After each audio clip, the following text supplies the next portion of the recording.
You guys remember this formula? Yep. So we did this back in chapter 1, but ever since chapter 2 and 3, I've given you some questions in the practice to review some transformations. But let's do it again, okay? So one more time, I'm going to go over these 4 different letters that you see in the function here. I mean, y is a variable. A is my vertical stretch and compression factor. It's also our reflection. So let's write it here. This is vertical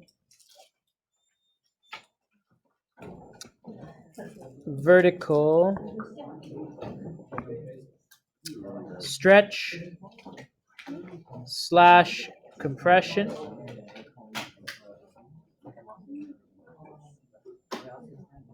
Okay. It is also our reflection.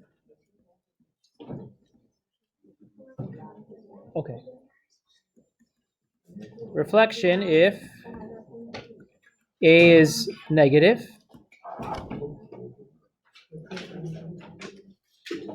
Okay. And K over here would be our horizontal stretch or compression.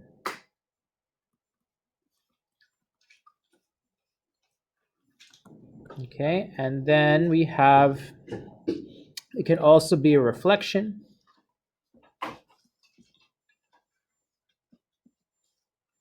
If K is negative. D, remember what D stands for? It's a horizontal. Horizontal what? Shift, good, okay. Horizontal shift, or you can say horizontal translation. So I will say horizontal translation. Okay, sometimes we say the word shift, so we can write the word shift. And so horizontal means going left or right. Okay. And C is our vertical shift.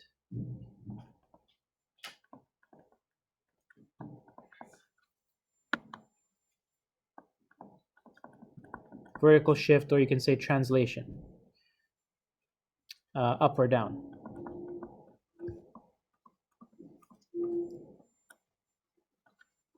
Okay. So on the side of my notes, you'll see some words there. It says transformations on the outside of the function will transform the y values, will affect the y values. So what I mean by that are the transformations that are outside the function, outside the square brackets. So the A transformation and the C transformation affect the y values. So that's this one. Okay, the ones that are on the inside, so transformations on the inside of the function will affect the x values. So these ones here, the k and the d. Okay, those are the inside transformations. Now, this formula that we did back in chapter 1, we use that formula for the 4 functions: the square root function, the 1 over x function, the x squared, the absolute value function, and you can now also use it for exponential functions. Okay, this formula applies for all functions that we study. Okay, so we're now doing exponential functions. It works for exponential functions too. Okay, so how does that look like? Remember yesterday we did the base b to the power of x. So if we apply transformations, it now looks like this. So this becomes y equals, a is outside my function, so you write a in the front. Write down your base is b. The exponent is the inside of my function at k times x minus d. And then outside the function, we have a plus c. So again, I'm highlighting the a and the c. That's my outside. and the k and the d are my inside. Okay, so this is how the complete exponential function, let's call that the complete. This is my complete exponential function. Okay, so everything is there, all of my transformations. Okay, so why did we do transformations back in chapter 1? Because we wanted to do some graphing. Okay, so now we're going to do some graphing of all kinds of exponential functions. Yesterday we started with the base exponential function with just a number b, 2 to the power of x, or 3 to the power of x, 4 to the power of x. Now we'll do everything else. Okay, what happens when you have an a value, what happens when you have a k, a d value, and a c value. Okay, steps. How do we graph? Step 1, identify and graph the base function. So you have to know those base functions that we did yesterday. We're going to also look for those key points. So identify the transformations. That's step 2. Step 3, apply the transformations to key points. So we're going to look at what the key points are. The key points are the points that we did in the tables that I asked you to write in yesterday. Okay, and then we're going to graph. I hope you remember this formula. So I'm going to write down the transformation formula. If you had a x and y coordinate, we transform that by writing it as x over k plus d, ay plus c. Do you remember that formula? Okay, this is my mapping notation. Mapping formula. So this will help you graph the transformations. Okay. So if I look at example 1, graph the function f of x, 2 times 3 to the negative x minus 1. So this is a new function. It's exponential. We recognize it's exponential because the x is in the exponent. So the first thing you're looking for, step number 1, identify and graph the base function. Okay, what's my base function? Can you find the b value? The b value. Step 1. The base function is y equals, so you look at what could the b value be, you compare it to what I have here, compare. B is what that number is supposed to be there in the base. 3 here is my base. Okay, 2 is not my base, it's 3. Why is it 3? Because it's attached to my exponent. So it's 3 is my base. So the base function is 3 to the power of x. Okay, and remember, when you're talking about base functions, it's just x. It's not negative x. I know in the equation it says negative x, but that negative x means it's a transformation. Okay, without the transformation, it would just be x. So you start with that. That's my base function. Okay, key points.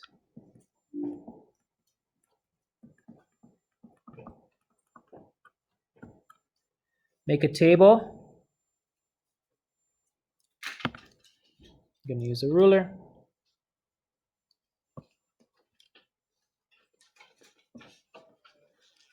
Okay, my table is going to have x, y. I'm going to pick some x values. I'll pick -1, 0, 1, and 2. Okay, whatever x values you choose should be around 0. Okay, you want to make it around 0. So pick a couple of negative numbers, a couple of positive numbers, and we're okay. I pick one negative number, that'll be okay. Okay, y equals, now how do I find the y value? You just substitute it into your equation. So y equals the base equation. So 3 to the power of -1, which is 1 over 3. Y equals 3 to the power of 0, which is equal to 1. Y equals 3 to the power of 1, which is equal to 3. And y equals 3 squared, which is equal to 9. I can space out my x values a little bit more. Okay. So those are my key points that will help me draw the base function. I'm going to highlight those. and I'm going to graph them. Negative 1 and 1/3, you're going to have to try and estimate. 0 and 1, 1 and 3, 2 and 9. Okay, and you plot your points. From yesterday, we should remember the shape of your exponential graph. It's going to start from close to 0, and it's going to rapidly or quickly increase, quickly grow. Okay, exponential growth. My function should look like that.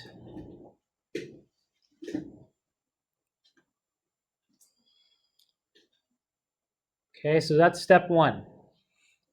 Step 2. Identify the transformations that have occurred. Okay, so the transformations are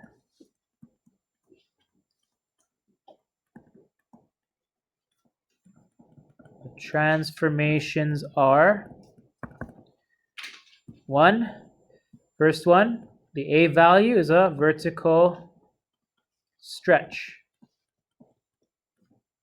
by 2. Okay, A equals 2.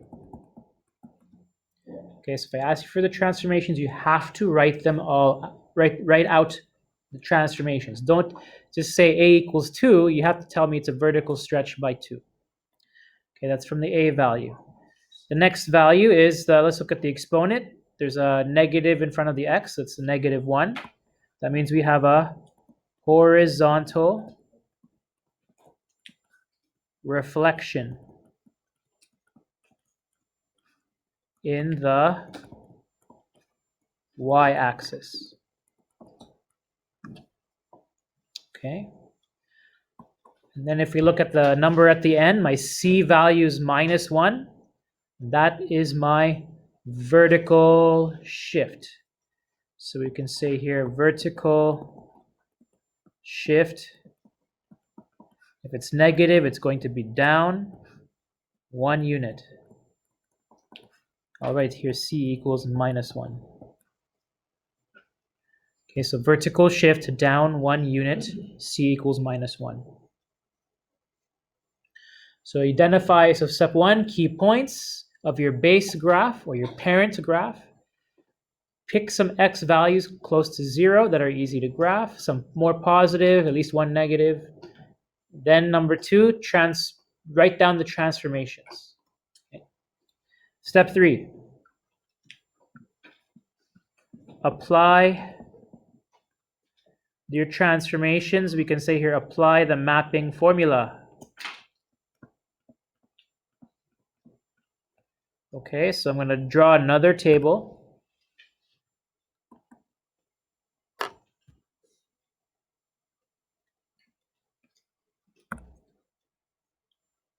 Okay, so what's my mapping formula? You look at the mapping formula. X values are x divided by k plus d. Okay, but I don't have a d value, so ignore d, just do the k. So what's k? It's going to be -1. So this thing here is k equals -1. So all I'm going to do is write x divided by -1, or I could just say -x. Okay. And for my y value, so let's go back to the mapping formula. It says a times y plus c. So whatever y value you have in your base graph, you multiply that by a, and then you add c. So here I have an a value of 2 and a c value of -1. So my mapping formula is going to say multiply your y value by 2. So you have 2y, and then subtract 1. Okay. So take all of your x values from the key points, the ones I highlighted in yellow, -1, 0, 1, and 2, and multiply each one by -1. So they become 1, 0 stays as 0, +1 becomes -1, and +2 becomes -2. Okay. The y values, take every y value I highlighted in yellow from the key points, multiply by 2 and subtract 1. Okay, so here I'm gonna make some more space. So let's do 1, 0, -1, and 2. Okay, so here we have 2 times 1 over 3 minus 1, and that's equal to 2 over 3 minus 3 over 3. If I create a common denominator, and that's minus 1 over 3. Okay, that nice and big so everyone can see. For the next point, the next y value is 1. So I'm going to do 2 times 1 minus 1. And that's just equal to 1. My next y value from the key points is 3. So you do 2 times 3 minus 1. 2 times 3 is 6. Minus 1 equals 5. And the last y value for my key points is 9. So I do 2 times 9 minus 1 equals 18 minus 1, and that's 17. So now these are my transform points, x and y values. We're going to plot them, and we're going to look at our transformed graph. So here, back to my graph, I'll use a different color. The first point is positive 1 and negative 1 over 3. The next point is 0 and 1. Next point is negative 1 and positive 5. And the last point is negative 2 and 17, which we can't fit on the graph. So we'll just plot our graph with these 3 points. Now, the one thing I'm going to say, this graph.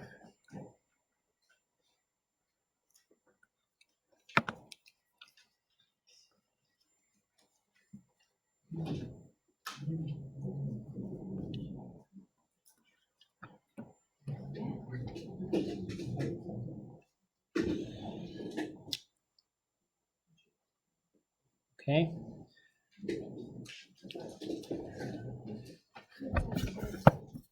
I'm going to put this on Desmos.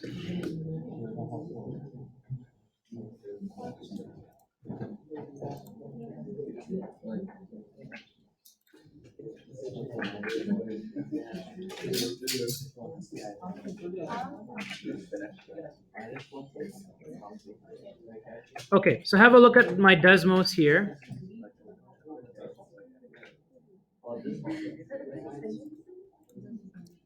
Could someone tell me, what do you notice about my graph about where it tends to go on the right side? What's the y value? Negative 1. Okay, so it's not going to 0 anymore. It's going close to negative 1. You can see it's going close to negative 1. Now, why has that changed? Because of the vertical shift. That's right. Okay, because you have a vertical shift, you're also changing the asymptote. So we're going to make a note of that. So I'm going to draw a new dotted line here at negative 1. Don't forget to label your function. So I'm going to label this one y equals 3 to the x.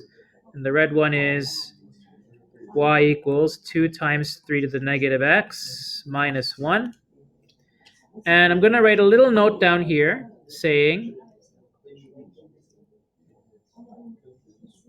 vertical shift also changes the asymptote. So the new asymptote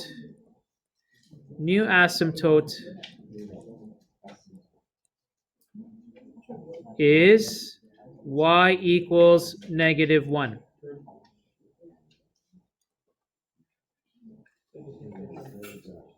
Vertical shift, vertical translation.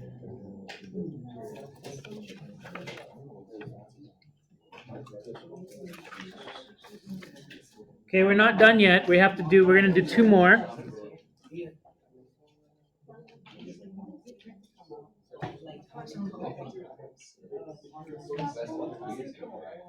Okay. Scroll up a little bit. Okay, let me zoom out. Maybe that'll help too.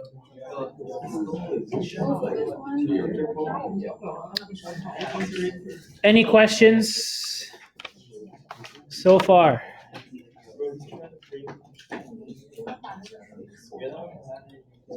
Okay. Are we ready to do the next? Just a second. Okay.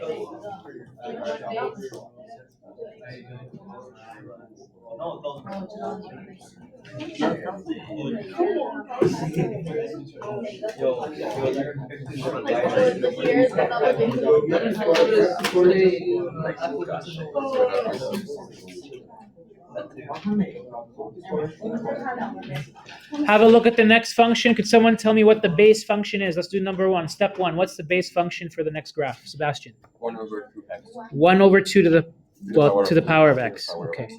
So let's go to the next page. Start with step one.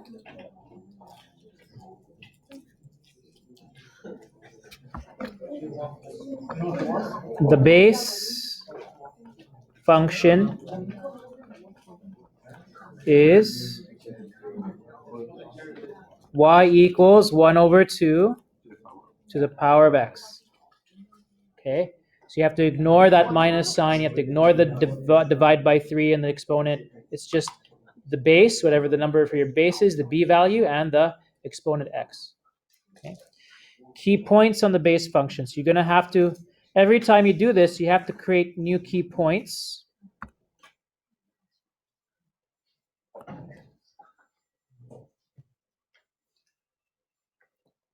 So xy. So I'm going to go to -2 now, and then -1, then 0, then 1, and then 2. Now the y values.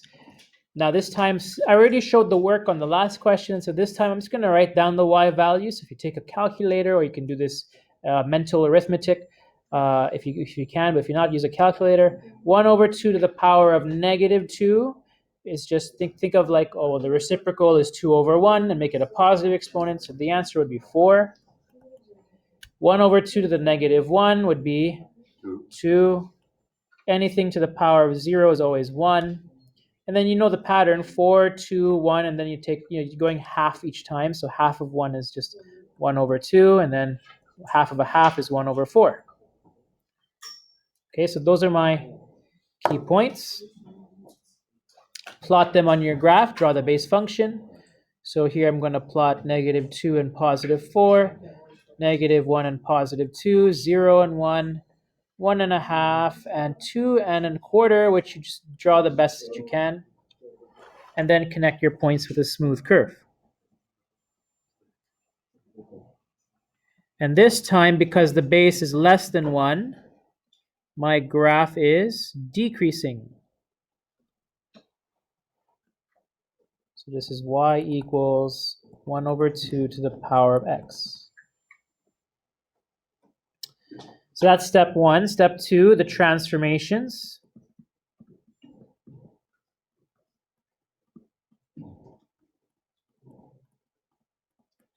Transformations are, well, this time we only have 2 of them. We have a is -1, which means we have a vertical reflection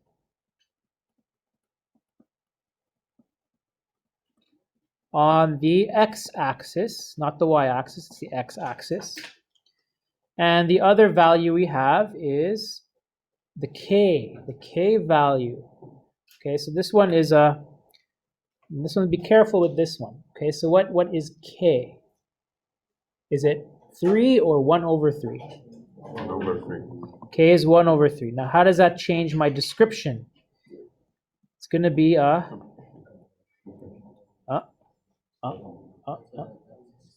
stretch. Remember, it's a horizontal. Okay, so why? Remember, it's whatever your horizontal stretch or compression is, it's always going to be by a factor of 1/k, which is equal to 1/1/3, which is just equal to 3. And because this number is bigger than 1, then I'm calling it a stretch. Okay, so you do the calculation first, and you go, okay, 1/1/3, that turns out to be big 3.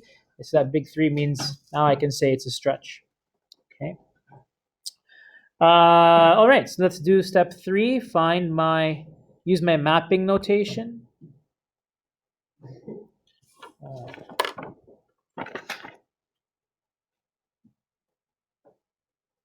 Not going to have enough space, I guess.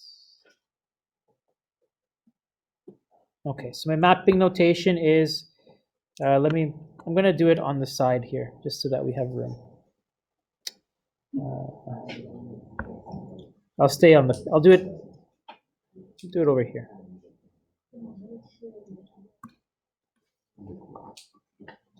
Yeah, I don't need the bottom right corner of the graph.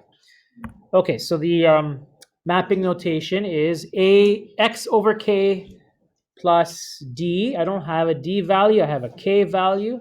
So it's going to be x divided by 1 over 3, right? So x divided by k is x divided by 1 over 3, which is equal to 3x. So I'll write 3x. Okay. And then my transformations for y, it's ay plus c, and the only thing I don't have a c value, I have an a value. The a value is -1, so I'll just write -y. Okay, so the way we do this is we take all of my x values, I multiply them by 3. So I take the key points, -2, -1, 0, 1, and 2, you multiply them by 3. So you'll have -6, -3, 0, 3, and 6. All of my y values, you just make them negative. So +4 becomes -4, +2 becomes -2, 1 becomes -1, -1 over 2, and -1 over 4. So that's taking all of my key points, making them transformed. And I'm going to plot these transform points. I'll use a different color. Let's go -6 and -4.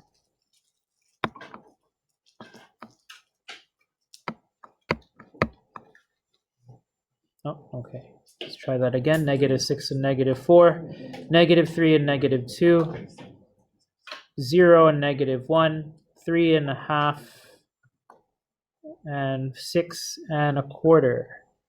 So there we go. So you can see my graph is a little bit more stretched. Left to right, it's more stretched. And it's now reflected. Okay, so it's now upside down compared to my base graph. And so this is g of x equals -1 over 2 to the power of x over 3. So don't forget to label your graph as well. And that's step 4, graphing. Okay, one more. We'll give you a few moments to finish that one. Let's pause for a moment if anyone has questions. You can think of any questions. Okay. So I know a lot of what we're doing here is review from chapter 1. But the only new thing is that the function itself is now exponential. Okay. Number 3, graph the function h of x equals 0.5 times 4 to the exponent x minus 2. So same procedure. Step 1, find the base function. So the base function is y equals 4 to the power of x. That's correct. So look at what's in that bracket. Okay. Someone might be thinking, well, why don't we multiply the 0.5 and the 4? It doesn't work that way because the exponent operates only on what's inside that bracket, the 4. Okay. So base function is 4 to the x. Key points.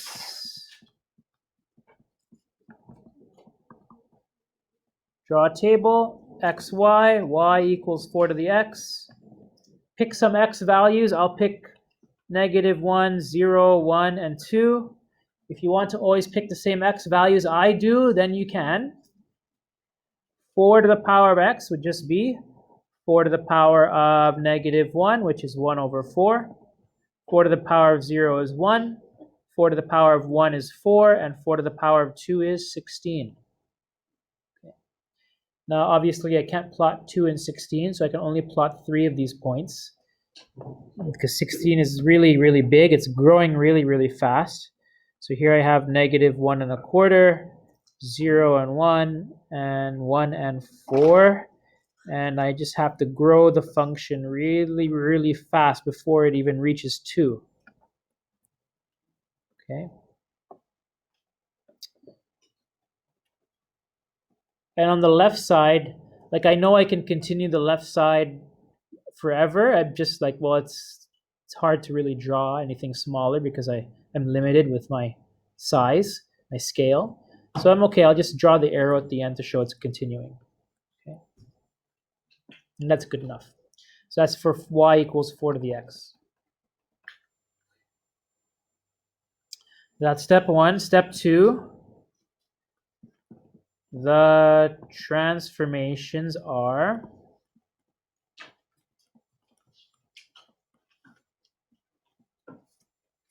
okay. If it's helpful to write down the A, C, D values first, and you write them. So, I see A is 0.5.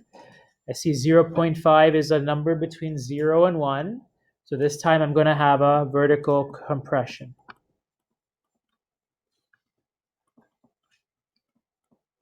So I'm writing vertical compression by 0.5. The other transformation I have is in the exponent. Minus 2, that looks like my D value. So D equals, remember it's always opposite. When it comes to the D value, if you see minus 2 in the equation, it's positive 2 for the D value itself. So this is a horizontal shift 2 units. And have to tell me if it's left or right. It's going to have to be right. Okay, x minus 2 represents going to the right. So remember, like in chapter 1, everything that has to do with the x minus d is opposite. So you see x minus 2, it's going to the right. If it's x plus 2, you're going to the left. Okay, step 3, mapping. Take out the ruler, make a table.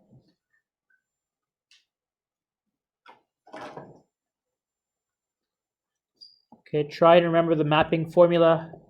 I'll write it down here one more time in case you forgot. xy transforms to x over k plus d times ay plus c. You will not need to use all of them. Like you don't have to use all k, d, a, and c. Only use what you're given. So here I have an a value of 0.5. So it's going to be 0.5 times y. Now, there is no c value. I do have a d value. So for my x, it will be x plus 2. Okay, because if you're going to the right, then I have to add to my x value, so x plus 2. Okay.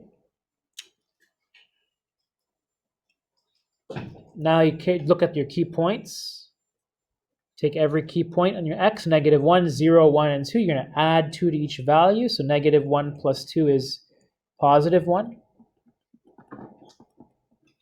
0 plus 2 is positive 2. 1 plus 2 is 3. And 2 plus 2 is 4. And for your y values, you're going to take half of every y value in your key points. That's what 0.5 means, take half. So half of a quarter is 1 over 8. Half of 1 is 1 over 2. Half of 4 is 2. And then half of 16 is 8.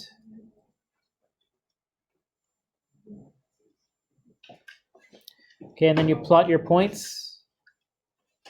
1 and 1/8, very, very small. 2 and a half, and again, another small value. 3 and positive 2. 4 and positive 8. Okay, so you can see why I included the 2 and the 16 in the base points is because I anticipated that I'm going to be halving the y values, so I need that 16 so I could fit that 4th point for my transformation.